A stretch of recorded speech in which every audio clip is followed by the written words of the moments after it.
Today, we are going to talk to Ed Brady, and we are going to talk about the building industry. We're going to talk about the labor shortage. We're going to talk about commodities prices, construction materials specifically, and it will be a very enlightening episode.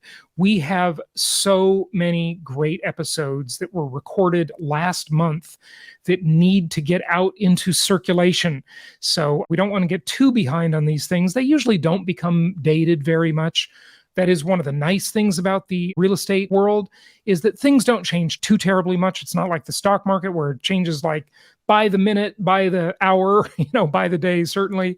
So we're going to have him on here in just a moment. And I know I said that we would plan to publish our prediction episode today. However, we just keep beefing this up with more and more data. And I don't know, maybe we'll publish it as an episode next week, and you're going to love it. There's so much here. What I've done is I looked at, surfing around YouTube and seeing what other people have been predicting and so forth. And I just find their predictions to be very incomplete. It's like these half-baked logic, even from big companies, big giant companies. I will not name names right now, but they're household words. Okay. These are all big giant companies with economists that work for them that come out with these reports. And a lot of their data is just, I mean, the best description I can use is half-baked. It's just not complete information. Many times they don't adjust for inflation. It's just not good information. And even though some of their predictions may well come true, I don't know, that remains to be seen. The information, just the way they're arriving at it, is just incomplete. And we want to give you complete information, good information, information that is adjusted for inflation, at least based on the official inflation rate, right? Of course, that's not the same thing as the real inflation rate. But let me just tell you a couple of things from my upcoming report, which I think will be fascinating. Of course, we're going to start off talking about inventory and how inventory is historically low. On a per capita basis, housing inventory literally, according to what I've been able to find, now granted, there's always a possibility I didn't find something, but from what I can tell, it is the lowest ever for starting off a year, the lowest ever on a per capita basis. And remember, per capita answers the question, compared to what? Because if we're just looking at inventory numbers and we don't compare them to the population, well, that would be extremely misleading, right? And we always want to answer the question, compared to what? We're going to look at mortgage data, the prediction there, which, by the way, is probably going to be quite unreliable, but just my opinion. The Fed said they're going to raise rates 3 times this year. I think they're going to raise them twice, and they're going to chicken out on the additional increase. We're going to look at how rents are going to have huge increases this year. Housing prices, also big increases as well. So a lot of that stuff coming up. This may surprise you, by the way, and that is the amount of equity Americans have. This, in the research, has been really, I think, something that should make us very bullish on the real estate market. Because when we compare this, as many people are, comparing it to the Great Recession from 13 or so years ago, depending on when you want to say it started, and that's a matter of opinion to some extent, you got to look at the over $3 trillion of increased equity that Americans have received just in the past year. We're talking about 1 year. We're not talking about 3 years, 5 years, etc.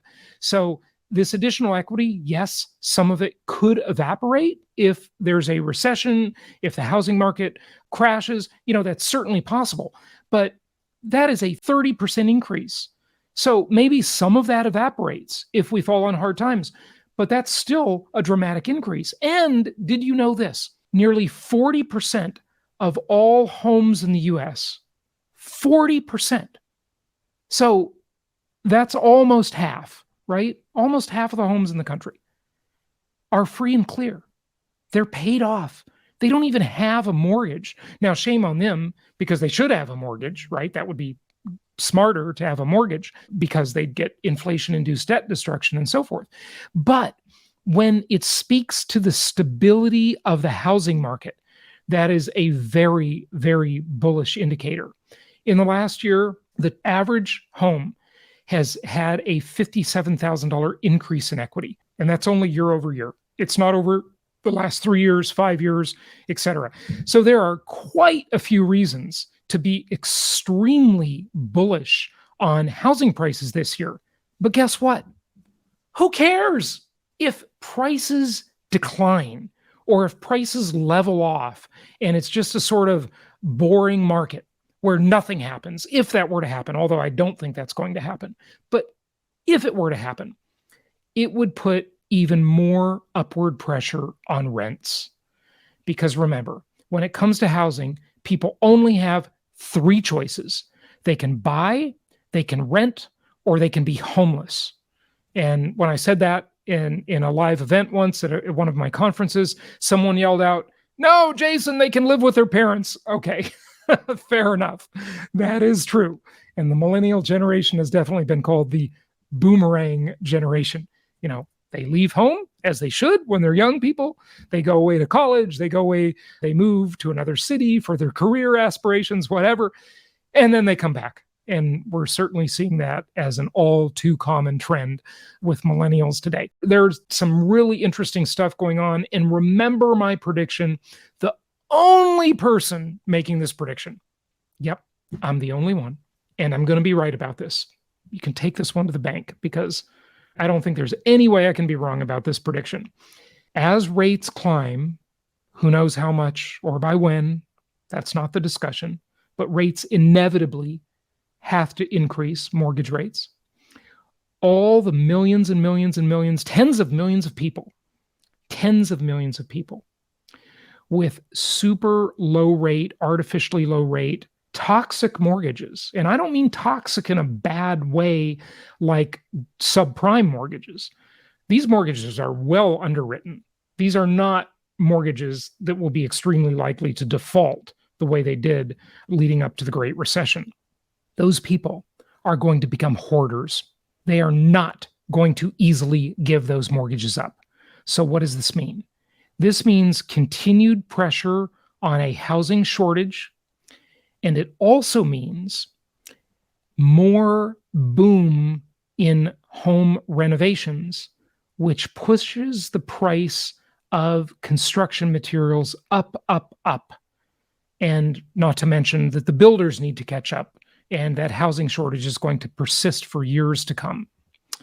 And there is one person out there who I have invited onto the show who is a YouTuber who publishes some good stuff. And I watch his work and I like it. And he is a bear. He is a housing bear.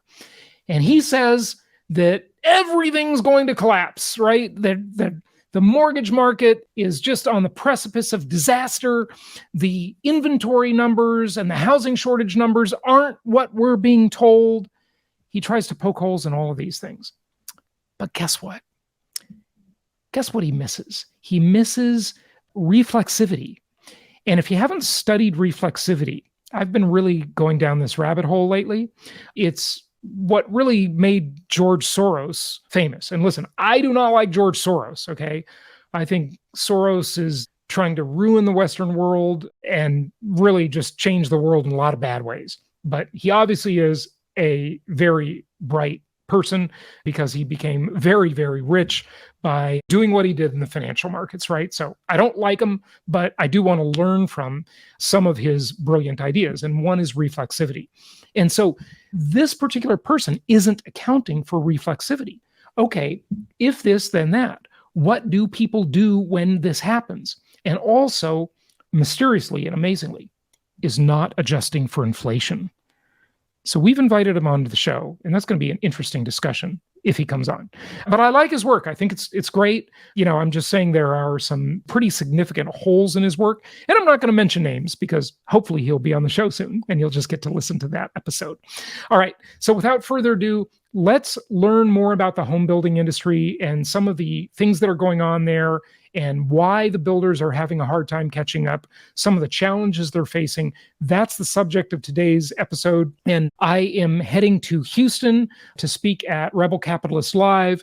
And I think I'm going to make my prediction talk there. I think that's going to be my speech, weaving it in with the Hartman Comparison Index, which of course has to go into this. And by the way, just this morning, we updated a bunch of numbers for year end in the HCI, the Hartman Comparison Index. So we've got new numbers coming out there, a bunch of really interesting stuff going on that gives us a good guidance on what to expect this year. And again, we couldn't do that until year end, right? And some of those numbers still aren't in. So we're updating what we can. We've done some estimations of things, and you're going to just find this stuff to be really interesting. So you might remember, if you're old enough, that old commercial that was a very popular commercial years ago for this winery, Ernest and Julio Gallo. I just remember this commercial when I was a little kid.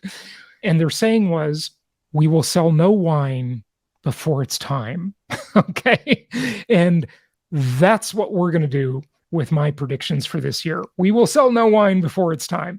So we just want to make this really complete for you and make it much more accurate than some of these other people out there who just frankly are kind of reckless, and they're just putting stuff out there to get clicks, to get views, to get headlines, rather than really being the wonky, geeky people they should and going deep into the data and really making much more accurate and sound predictions. Or at least, if they don't come out to be accurate, at least they give you the right things to think about, the right tools, the right mental models. Anyway, stay tuned for that. Let's talk about the home building industry right now. Oh, by the way, if you have not registered for our upcoming event, Creating Wealth Live and Virtual, our virtual event, yes, it is at the end of this month.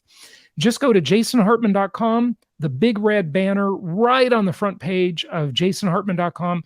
Get your tickets. I know a whole bunch of you have registered for that already, so thank you. We're looking forward to seeing you virtually, so it's super convenient. This will take place over a Friday evening and a Saturday afternoon, depending on your time zone, of course.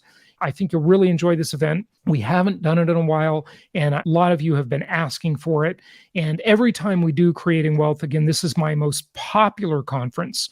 I've been doing it the longest. It was really my original speech that I started giving in 2004.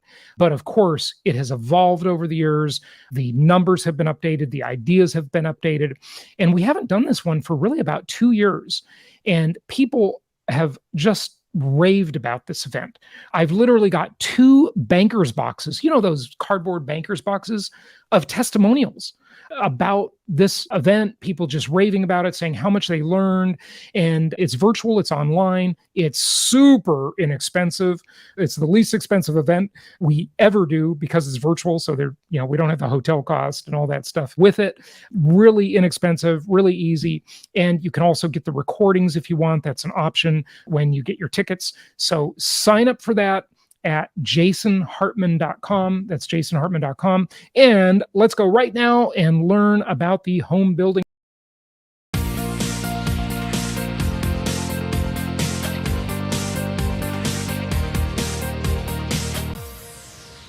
It is my pleasure to welcome Ed Brady. He is the former chairman of the NAHB, the National Association of Homebuilders, and he is currently the president and CEO of HBI, the Homebuilders Institute, which is a nonprofit affiliate, I guess, of NAHB, and has a ton of knowledge about the housing market, construction cost, labor shortages. They focus largely on the workforce, the skilled labor that builds homes.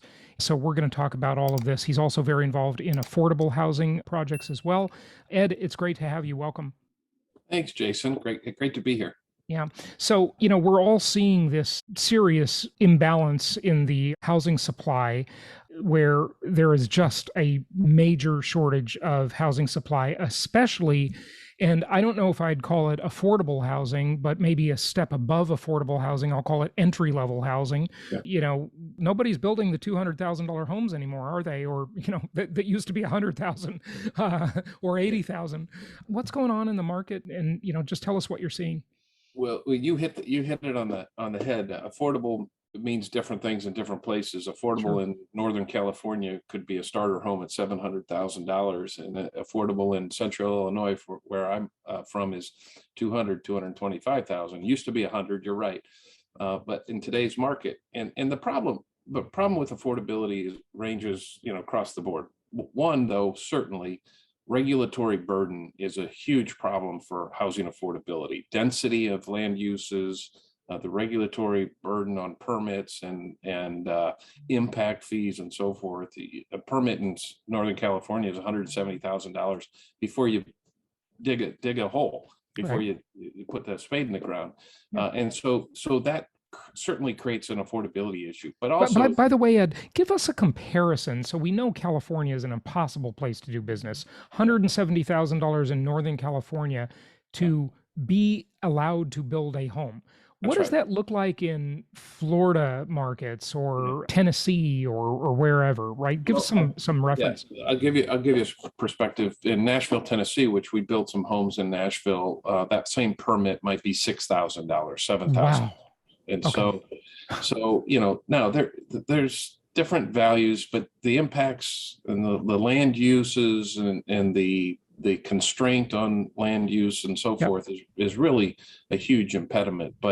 And so it's having an impact on supply, as you suggested. So you can't build in certain markets affordable houses. And so then you look at secondary market and you look at what it becomes, how do you keep them up to date? When do they age out of circulation? And so the issue of affordability in my space is labor.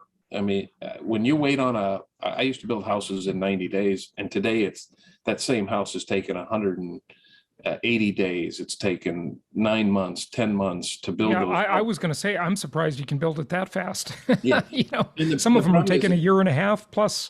Well, in certain markets there are, but the problem is you're waiting on the labor. So I got a foundation in, but I wait a month for a framing carpenter.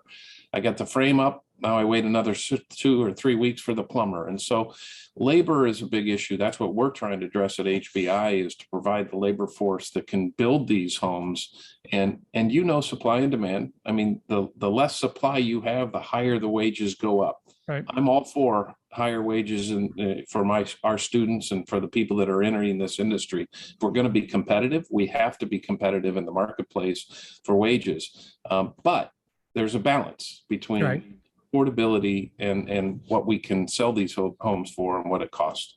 Okay, so a couple things on that. First of all, I read, and forgive me, I'm not going to remember the number, but you probably know the exact number, but it blew my mind. I read an article that the average construction worker is like 50 years old now or something. I mean, you think of these as a bunch of young guys that have the stamina for it to do that hard work out in the sun, but these are not young guys doing this work, right? So what's going on with the age? Are millennials just not willing to do construction work, or Gen Zers? I mean, you've got all these, my generation, Gen Xers are the construction workers, right? That's kind of amazing to me. Part of the problem is we've lost a generation of opportunity. So we were pushing for the last 2 to 3 decades. We've been pushing young people into 4-year universities, into higher education. And that's good for a lot of people. And they come out with good degrees and good jobs. But there's no, they don't. Actually, they come out with worthless degrees and big fat student loan. I was going to say, there's a vast majority of those 4-year college students that come out with a degree in whatever, and basket weaving. They can't get basket weaving. Hey, come on! Everybody's hiring for feminist studies, aren't they? That's like a major career. That's right. But they can't. You're going to get me in trouble. But they can't. They can't come out with a $30,000 a year job, where a plumber coming out of high school is making $45,000 a year, and in 2 years they're making $75,000. And beyond that, they have an entrepreneurial opportunity to own their own business and to create wealth and to build a business and hire people. So that's part of the problem, is on the aging. We've had 45, 50-year-olds, 55-year-olds that are retiring. I like to say we're only bringing in 2 new tradespeople for every 5 that leave the industry. And so that math doesn't add up. It takes a long time to make up that. And it's not going to happen overnight. It's going to be a decade, a long-term problem on the labor crisis. Right. Yeah. Yeah. Boy, that's something. I was interviewing someone on the show maybe a year ago, and we were talking about how construction is still a pretty primitive process. And, talking about manufactured housing and how it's just not accepted in the US, which I think is wrong, by the way. Yeah. I think we need to change our views on manufactured housing as a society, because some of it is pretty amazing, actually. The manufactured homes are not double wides in a trailer park. Some of them are pretty nice. But, my guest commented and said, the biggest advancement in construction in the last 100 years has been the nail gun. I mean, what is with this industry that it's so low tech? It's pretty much the same as it's been. Yeah. It doesn't change much, does it? Well, you probably were talking to a 55-year-old carpenter, but let me say this. I think you're absolutely right. But there's a perception, like the trades, there's a perception of manufactured modular homes. I mean, I built a number of subdivisions, and quite frankly, we prohibited manufactured homes. These are years ago. We prohibited by covenants that you couldn't put manufactured homes in those communities. It has changed. Those manufactured homes are being built in a climate controlled and a very productive and efficient way. And so the quality has changed, but that will take some time to change that perception. But I also think that transportation's an issue. I mean, it's not cheap to build a manufactured facility to build homes. And so you have to stay within that region. And so I think there's some transportation constraints in order to make manufactured housing a much larger piece of the pie. Having said that, I've been a stick builder for 30 years, and the efficiencies have increased. Your 4x9 sheets of plywood instead of 4x8 sheets of plywood. What does that do? Just out of curiosity. It cuts down on the labor, because instead of putting 2 pieces up and crossing over a box sill, now you put 1 sheet up and you're done. Oh, got it. Okay. The efficiencies of flooring. I'm remodeling a condo. We're putting in flooring today. We used to have to put in hardwood floors. You'd have to sand them, you'd have to seal them, you'd have to stain them, and so forth. Yeah. Now it's a one-stop shop with synthetic product. You put it down, it looks exactly like hardwood looks. Yeah, the vinyl hardwood is great. We use it all the time in our rentals. It's great.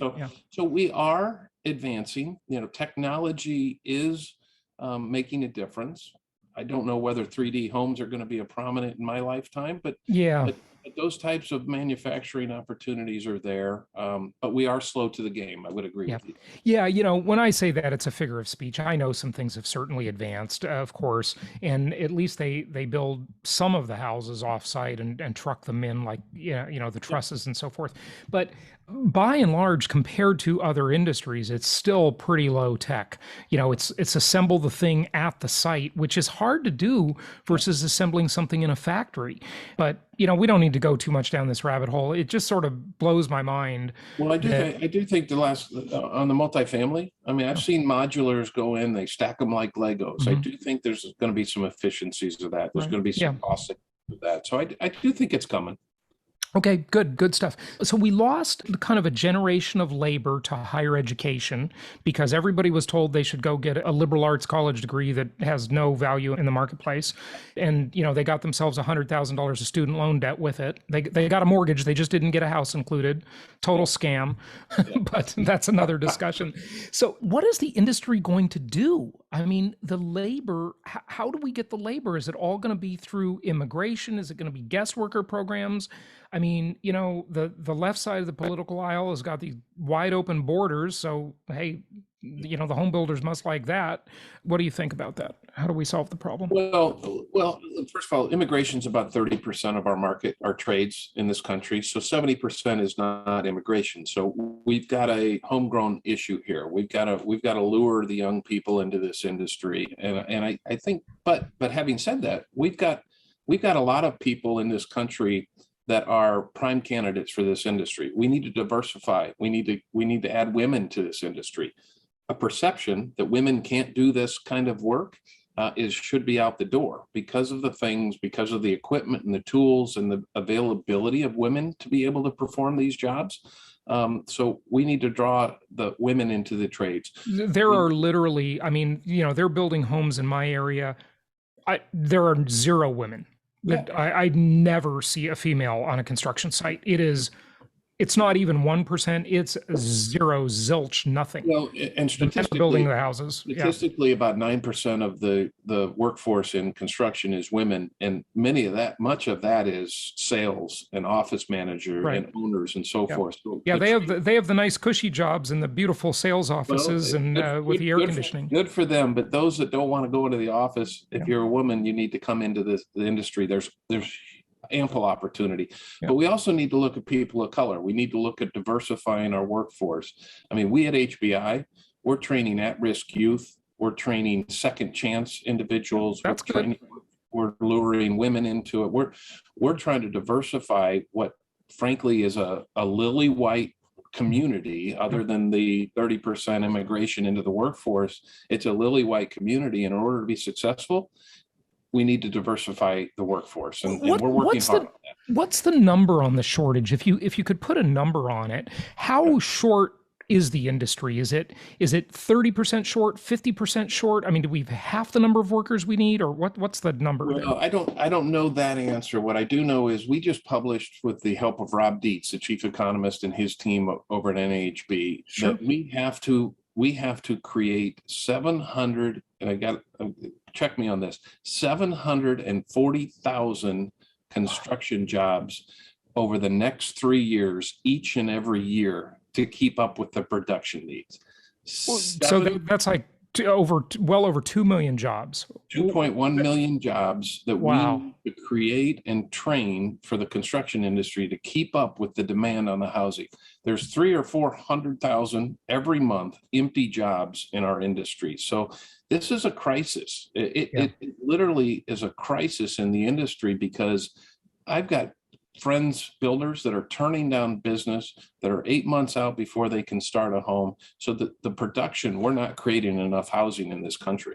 And Ed, how much of this, if any, is really related to COVID, or I mean, this has just been an ongoing problem way before COVID, right? Yeah, it has. In fact, there's some, hate to say this, there's some positives from what came out of COVID, and that is we went digital. And so we exposed ourselves to a number of different people that wouldn't have seen it. And so because we're a hands-on trainer, I truly believe, and HBI's philosophy is 75% hands-on. It's like playing the piano. You got to practice it to become efficient in it, and you got to practice it to be better. So we're 75% hands-on. COVID shut that down for a year. And so we were able to really update our learning management system, our simulations, our digital presence. And so we've actually been able to expose the industry to, I have 25,000 users on our learning management system today. Yeah, that's great. In March of 2020, we didn't have a learning management system. So we've been able to expose ourselves. Now, that means that they get information. So more training for people and more knowledge about the career opportunity. That's right. And back in the Great Recession, schools had budget problems. The first thing they cut was shop class, my generation shop class, career technical education. And so we're bringing that back into the schools in 9th and 10th and 11th and 12th grade. In fact, we'd like to start them introducing it to them in 6th, 7th, and 8th grade, because we lose them by the time they get to 9th or 10th grade. But if we can bring it back into the schools, then we'll have, it's like baseball. The more times you get up at bat, the more chances you get to hit a single. And so we need to introduce this industry to more and more people in order to get the numbers. Yeah, no question about it. Okay, talk to us a little bit more about how we can solve the affordability problem, if you would. I was just blown away by what you said when we started, that in Northern California, a permit to build a house, all regulatory stuff considered, I'm sure, not just a permit per se, is $170,000 before you can start digging. And I think you said in Tennessee, $6,000. Yeah. That is unbelievable how much it adds to the cost of the home. What about zoning? What about other regulations? Like, how much has that regulatory burden increased? I just noticed it throughout my career in the brokerage side of the business that every year when I was in California back in the old days, there was like a new slew of regulations. You had to have low flow this. You had to change out the toilets. You had to do this, that, and the other thing.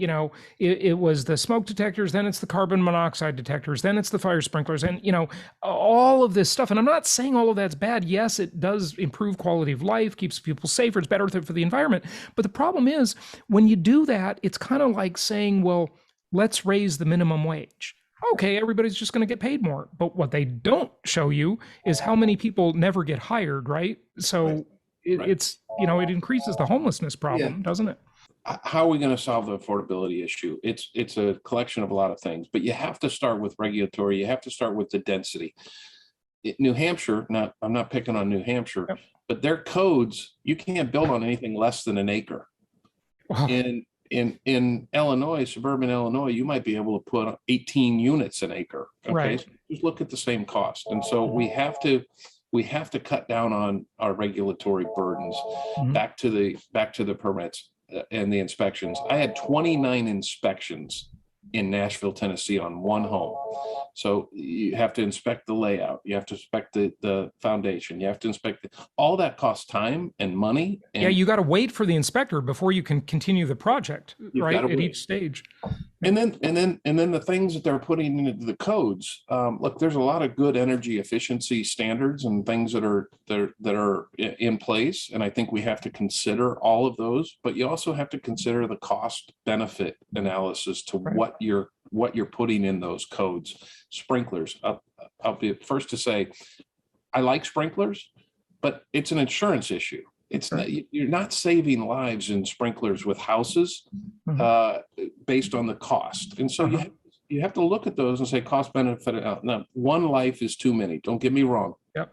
But we have to be conscious. But you don't know how many lives are kicked out onto the street because of these regulations. How many people are sleeping in their cars because homes have become so expensive that as soon as they lose their job, they're out on the street. That's what nobody talks about. I always say, Ed, you can't hear the dogs that don't bark. And the dogs are barking, people have to listen because it creates a whole nother problem nobody's accounting for. That's one thing I'm very proud of with our work with NAHB and the other advocacy groups in real estate, the Realtors Association, the Multifamily Council. Everybody's advocating for the things you just talked about to make sure that there's balance between cost benefit analysis and who is looking out for those that can't afford.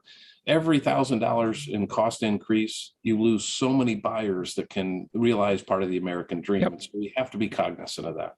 Yeah, we sure do. Anything on the financing side? That's probably not your area, but I just thought I'd ask if you want to talk about anything financing related. Well, no, I just attended the mortgage roundtable that NHB puts on every year. And as I said earlier, or you said maybe, I'm on the Federal Home Loan Bank of Chicago board, on Enterprise Community Partners board, and we do a lot of housing finance. We do a lot of affordable housing finance. I concentrate a lot of effort on single family home ownership finance, down payment assistance, and so forth. We're going to have to look at one of the big things that, again, has been talked about, but we haven't moved on, is credit scores, right? And who can qualify for a loan. Credit scores don't take into account rent. And so if you're renting 3 months. It's changing though. Yeah. Excuse me, 3 years. Right. It is changing, but we have to really elevate that in order to bring more people into that market. Same with utilities. They might report on your credit if you default and don't pay, but when you do pay, they don't report. They don't. So they're only showing you when you're a bad guy, never when you're a good guy. Right. It's unfair. The ability to pay should and would be the criteria. And if you have the ability to pay, you have a good paying job, then that should be more weighted. And so housing finance, historically low rates right now, more affordability. As those start ticking up, I also say, people of color, have a disadvantage for a lot of reasons. And so we need to try and level the playing field in housing finance. And some of those things that we just mentioned should do that and should help benefit from that. Tell me about the disadvantage there regarding race. What were you going to say about that? Well, I mean, the credit scores. If you're a renter and frankly, you didn't come from a family of wealth, you're less likely to have a down payment. So we need down payment assistance. Just because you don't have the down payment doesn't mean that you can't afford to pay that mortgage. And so the people of color is 40, don't quote me here, but 48% home ownership rate, white 73%. So where's that disparity and why is that? The thing that concerns me though is, you get into like the Community Reinvestment Act, which, a lot of people blame as causing the Great Recession, or really the Great Recession was really a two-part thing, right? But the mortgage meltdown part of it by sort of pushing these lenders to just give loans, especially based on race, right? Absolutely. But that was underwriting. They were they weren't doing underwriting. Right. And I would never suggest that we go back to, no doc underwriting and you don't have to have a job to qualify. So, but if we do it right and we build those across the board, the wealth in this country, and provide assistance for those that may not have had that background and had the down payment that can still afford, then over decades, it's not going to happen overnight, over decades, we'll build wealth in those communities. And that in itself will help alleviate some of the problem. Yeah. Do you have an idea as to where the homeownership rate should be as a percentage? I personally don't agonize about this, and I don't think it needs to be that high. George Bush kept beating that drum, and I think it led us into the Great Recession to some extent. But, people differ with me definitely, right? And I'll tell you what changed my mind, Ed, that's interesting maybe you remember seeing this article. I think it was the cover of Time or Newsweek back about 10, 12 years ago, probably now. And it made me think of this in a different way, that all these areas with high homeownership rates actually also had high unemployment rates because people didn't have the flexibility to be able to move for work, right? For job offers. And I started saying after that, the best thing you can have on a resume is mobility, being able to move to where the jobs are. So I'm not sure that everybody needs to be a homeowner. I do think everybody should be a real estate owner, an investor, but they don't need to own the home in which they live necessarily. Right. And you can help there. I had dinner conversation last week on this. Been in it for 33 years. I think somewhere around the 64, 65%. I've had some pundits that say it should be 60. I've had some think it should be 70. I think that is kind of, but I agree with you. Not everybody should own a home. It's not for everybody. There's things that you need to have in order to own a home. I think it should be accessible to everybody, but we should not push people into home ownership with this false promise. Right. And to go back to your prior thoughts, the whole FICO score system is just totally outmoded, I think. It's terrible that they don't report rents. Now, you can do that now. There are some programs, I've done some shows on it. 2%. Nobody's really doing it yet, right? So hopefully that'll catch on. Utilities, same thing. That should be reported so that people can improve their credit score by having reporting of bills they're already paying. Okay. But just the whole way that system works is just, I'm a proponent of financial literacy too. I mean, housing counseling, it works for first-time buyers, regardless of your background. And you really shouldn't own a home if you don't have that simple aptitude for financial literacy. And we were pushing people into that. And so we've got to be careful. It's not for everybody, but it is part of the American dream that people want to aspire to, and certainly should have access to if they aspire to it. Yeah. Ed, is there anything we didn't hit on that you want to share with people? Any questions I didn't ask you? Yeah, I don't know if I answered your question on COVID, Jason. I think we had some opportunities to expose, but COVID, we were essential as a construction industry. We were essential during the pandemic, and that kept a lot of people busy. And fortunately, we've had a really boom economy in the housing, as you know, building a lot of units. We can't build them fast enough. I think the construction industry is a safe place to work. And so we need to expand opportunities for the training of these opportunities for people to get into it. And COVID did push some of that back in the sense that they couldn't come to our sites, they couldn't train, and you can only do so much online.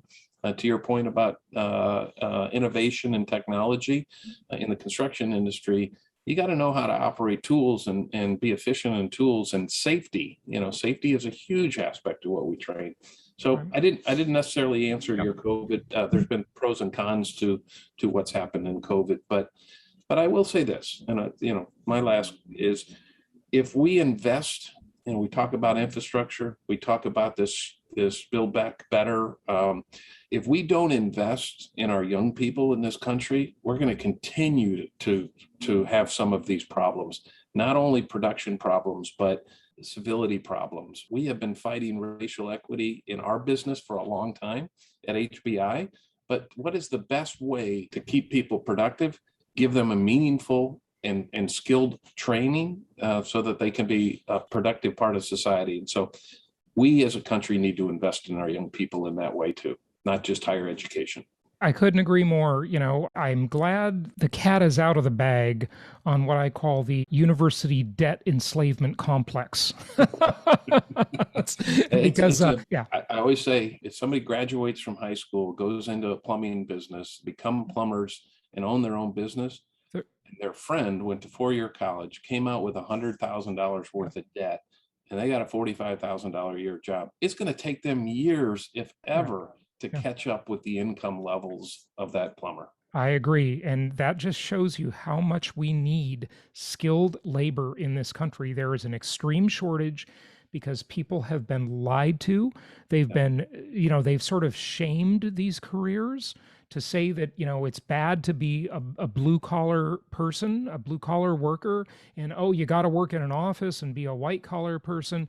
And, it's just not for everybody, right? There are different people, different strokes for different folks. And there's absolutely no shame in doing that. And you're absolutely right, Ed, that plumber is going to make a lot more money than that college graduate. And look, to your listeners who are investors in real estate, you're always going to need a plumber. There's always going to be fixes. Right. And the cost continues to go up with the lack of plumbers. And so, to keep our properties and our investments from going into obsolescence, we need to maintain them. And the skilled trades are the answer to that. You're not going to innovate your way through, cast iron pipes being replaced with modern technology. So it's an ongoing problem. And certainly to your listeners and your investors in real estate, it's a shortage that won't take care of itself. No, that's absolutely true. And listen, I just want to say before we wrap it up, I'm not totally against college as long as it's like a STEM degree, right? If it's science, technology, engineering, medicine, you need to go to college and get a degree. And those are super important jobs, but they pay well. And people are hiring for them. And I gotta say, full disclosure, I went to a nice liberal arts school. I came out with a nice broad base, but that practical job, getting something in job experience makes a huge difference. Coming out with a degree may have given me a little bit of a head start on where I wanted to go. So look, there's enough for everybody to go around, liberal arts, base STEM programs, but I think we just need to concentrate on the population and what the needs are and fill those needs instead of forcing the issues. Absolutely. Well, Ed, give out your website and tell people where they can find you. Go to hbi.org. Google workforce development will probably pop up. We have programs all over the country. We're in 50 states, and we'd love to help you out. If you have somebody that's interested in the trades, don't know where to start with us. Good stuff. Ed Brady, thank you so much for joining us. Thanks, Jason.